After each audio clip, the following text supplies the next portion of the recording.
Olá, meu nome é Arthur Gonzalez, eu sou CEO da GG Contabilidade e o tema do episódio de hoje é: qual é a melhor tributação para a minha imobiliária?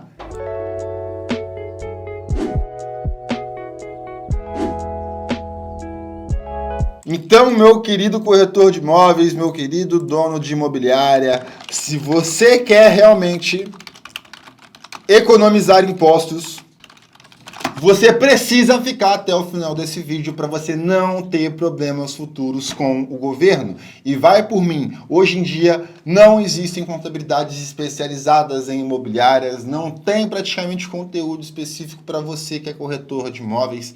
E o corretor de imóveis, ele tem na sua mão um excelente, um grande ativo capaz de gerar renda. Você que é dono de uma imobiliária, você negocia valores de 1 milhão, às vezes 2 milhões, 3 milhões, 500 mil, ou seja, você movimenta muito dinheiro. Se você não tem um contador especializado que realmente entende as suas necessidades, a chance de você ter prejuízo é gigantesca. Então, simbora para você entender como que funciona esse cenário. Antes de falar da melhor tributação para imobiliária, temos que entender que a quantidade paga de impostos é sempre relacionada com o faturamento da sua empresa. Exatamente, eu sempre vou ter uma quantidade de impostos a pagar correlacionado com o quanto que a minha empresa fatura. E aí vamos falar sobre a jornada do corretor de imóveis. Normalmente nessa jornada, você começa como corretor e aí você pode se tornar um empreendedor. Então, você pode ser um corretor terceirizado ou CLT. Segundo passo, você vira um empreendedor para corretor. Num terceiro momento, você vai se tornar um dono de imobiliária. Para, num último momento, você poder se tornar um dono de imobiliária investidor. Certo? E aí, normalmente, quando você está nessa primeira camada, os seus ganhos vão girar ali na casa dos 5 até 20 mil reais, dependendo.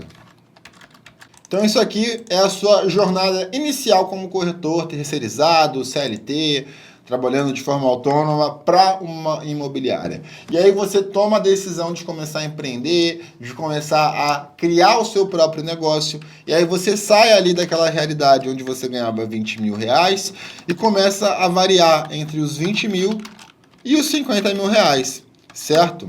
E aí você começou a contratar, você começou a precisar de administrativo, você começou a precisar de várias peças para fazer o seu negócio acontecer.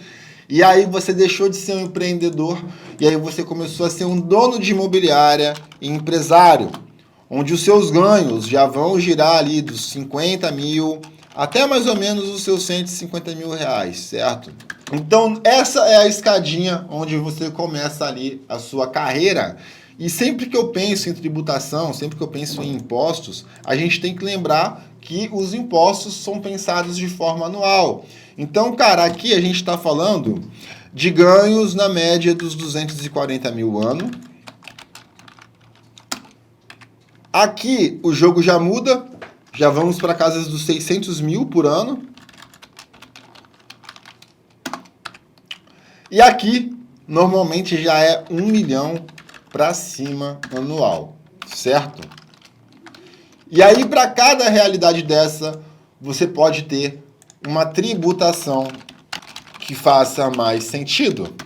Então, quando eu penso no corretor que está no início de jornada, ele vai ser um empresário no Simples Nacional, que é uma das 3 fontes de tributação, que é um dos 3 modelos de tributação existentes no país hoje. E aí você vai pagar mais ou menos ali os seus 6% de imposto, certo? Uma vez que você continua a sua carreira, uma vez que você continua a sua jornada, faturando 600 mil no ano, você continua no Simples Nacional, pagando uma média de 10%, certo? Mentira, acho que aqui já vai para uns 14, galera. Lembrando que é por alto aqui, não estou trazendo a conta certinha, beleza? Porque senão complicaria demais esse vídeo aqui e perderia o intuito dele, que é se tornar didático para você que está assistindo. Então vamos lá. Simples Nacional, 14%. E aí, meu amigo empresário, dono de imobiliária, 1 milhão por ano, aí você vai precisar de um planejamento tributário. Na maior parte dos casos, quando você está faturando 1 milhão para cima, o lucro presumido começa a ser um grande aliado para você poder fazer o pagamento dos seus impostos. Qual que é o grande porém do lucro presumido? Porque a gente tem a variável do imposto sobre serviço, que cada município tem a sua legislação em prol disso. Então, o que vai definir se com 1 milhão por ano você vai abrir o seu negócio no lucro presumido ou se você vai manter ele no Simples Nacional? No caso, não é abrir o negócio, é alterar a tributação do negócio. Isso vai variar muito de acordo com o seu ISS, que pode girar de 2% a 5%. Então, o lucro presumido, normalmente, você começa em 13% de alíquota para quem está prestando serviço.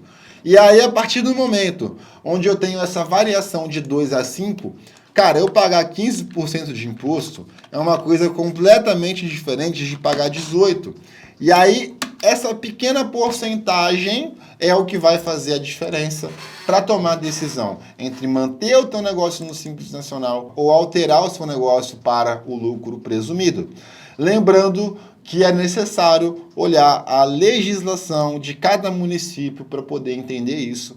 Então, só realmente um contador especializado para poder fazer esse planejamento e te entregar o melhor cenário.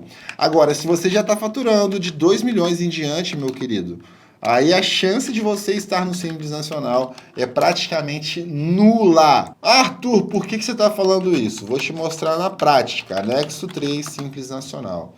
Se eu mostrar aqui para vocês a nossa tabelinha, nossa tabela para o anexo 3, que é um anexo de serviço, para quem está faturando 2 milhões, aqui ó, 21%. É simplesmente impossível você se manter no Simples Nacional quando o seu faturamento está na casa dos 2 milhões. Só que, como eu falei, nada vai substituir um bom planejamento tributário, porque você nunca sabe se o seu município, por exemplo, tem algum benefício ou isenção fiscal. Então, esse é o tipo de coisa que num planejamento, num estudo tributário, a contabilidade consegue identificar e mostrar para você, cliente, para você, corretor de imóveis, para você, dono de imobiliária, o melhor caminho possível. E se ficou alguma dúvida, joga nos comentários. Um grande abraço e eu te vejo no próximo episódio.